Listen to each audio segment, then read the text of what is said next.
શું થયું? આ બાજુવાળી હા તે નવાઈનું એસી નખાવાની છે ને તે આજે ફોનમાં હતી. ફોનમાં હતી એટલે એસી નવું નખાવા છે? હા ઉનાળો આવે ને પેલા એ કહેતી હતી કે એસી નખાવાનું છે. હવે અત્યાર સુધી તો આપણા જોડે પડી રહેતી હતી ખાટલામાં બહાર. તો અત્યારે ડંફાસી શું મારતી હતી કહું તમને કે અમારા પપ્પાને તો એસી વગર ના ચાલે કે અત્યાર સુધી તો ધાબે આપણા જોડે પડી રહેતી હતી. ખબર છે ને તમને? તો એ પપ્પાને એસી વગર ના ફાવે તો પપ્પો હવે લોનના હપ્તા પર છે જોજે.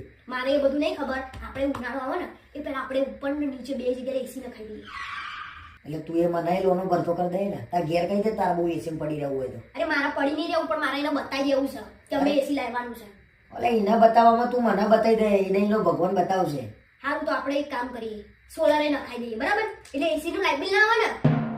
એટલે અહીંયા એસી ના હપ્તા ભરવાના ફાફા છે ને તું સોલર ની જોડું છું. બધી વસ્તુ તમારે પંખા લોકો એસી લાવવા માંડે, આપણે આ પંખામાં જ ઊંઘી રહીએ છીએ. ભાઈ આપણે તો કુદરતી હવા બરોબર છે, ધાબો પડી રહેવાનું. તારે બધાને એમ જ કહેવાનું કે ભાઈ અમને તો છે ને કુદરતી હવામાં જ ઊંઘવાની મજા આવે. આ બધી હવામાં ના સારું, શરીર માટે સારું નહીં, સમજી? ના પણ હવે મારે એસી જોઈએ છે, એ લાવો છે ને એટલે આપણે જોઈએ એટલે જોઈએ બરાબર. એ ના લવાય લે, ગોડા જેવી વાતો કરું. આખી સોસાયટી બધાને એસી છે, આપણા ઘરે એસી નહીં ખાલી. એટલે આ એ બધા ખાલી દેખાડા કરે છે, તું સમજણ નહીં પડતી તારા. આપણે એવો દેખાડો કરીશું તો લોનનો હપ્તા ભરશે કોણ? અને તારી હલકી છે, તને સમજણ નહીં પડતી.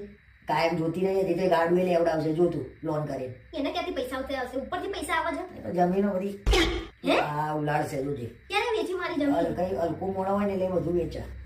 એને જમીન વેચી મારી? મને શું ખબર? તું લઈને આવી સમાચાર એસી ના તો હું લાવ્યો. તો તમે જમીનની વાત કરી. પછી કાંઈ કાંઈ થઈને આવે છે એટલે એ એસી લાવે છે, હપ્તા એ ભરશે. એમાં તું ચમ ગુસ્સામાં ભરું છું? અરે તમે નહીં લઈ આવતા એટલે મારા ઘેર થઈ ગયા. આપણે ધાબે નહીં ઊંઘતા મસ્ત કેવી મજા આવે. મારા ધાબે બાબે ઊંઘવું જ નહીં બરાબર. તો તમારે લાવું લઈ આવજો. આખું ગામ ઉનાળામાં મસ્ત એસી ઊંઘ અને અમને ઉગાડો ધાબે તમે. આખું ગામ બહાર ધાબે જ ઊંઘે છે મસ્ત ઠંડા પવનમાં. તમારે એસી જોઈએ છે અને એના વાદે ચડે ને તો બધું છાપરો નહીં રહે. આપણે એવું કશું ના થાય. અરે શું કશું ના થાય, બધું વેચાઈ જાય. કશું તો તમારથી નહીં થતું. આ બાજુવાળા એસી તો નખાવડાવવાના છે, તમારથી એ નહીં થયું. આખી જિંદગી સી ખબર કર્યું શું તમે? ચક અમારે આવી અમે આ રૂપ આવ્યું છે, પેટ ભરીએ છીએ ને એ બધું કર્યું અમે. હા તો અમે તમને નહીં બની હતા, તમે પેટ શેથી ભરો છો? હું બની આવ્યું છું ત્યારે તમે ભરો છો. મેલ નહીં યાર, એસી એસી કરીને લમણા લઉં છું અને જાતે કમાઈ લાવો બહુ એટલો બધો હવા દો તો. તમે પૈણી લાયા હતા ને મને, તો તમે જ એસી નખી આલો બરાબર. તને પૈણી લાવ્યો તો એટલે એવું કઈ લખ તરાન નતો કર્યો. તને ઘેર લાવું પૈણીને એટલે એસી લઈ આવવાનું. લઈ આવવું એ પડે. હા તો મેં ક્યાં ના પાડી? આખી ઉનાળો આવે ને એટલે ગરમીમાં રાખવું પડે છે રસોડામાં, એટલી બાફ મારતી હોય છે. અત્યારે રસોડામાં એને ખાઈ આવીએ છીએ બધા, દરેક રૂમમાં એસી. રસોડામાં નહીં નખાવું, આપણે રૂમમાં નખાવું ને તોય સારું છે. દરેક રૂમમાં એસી ને ખાઈ આવું. હા તે નખી આપો ને, આભાર તમારો. રાજકુમારી હેતલજી.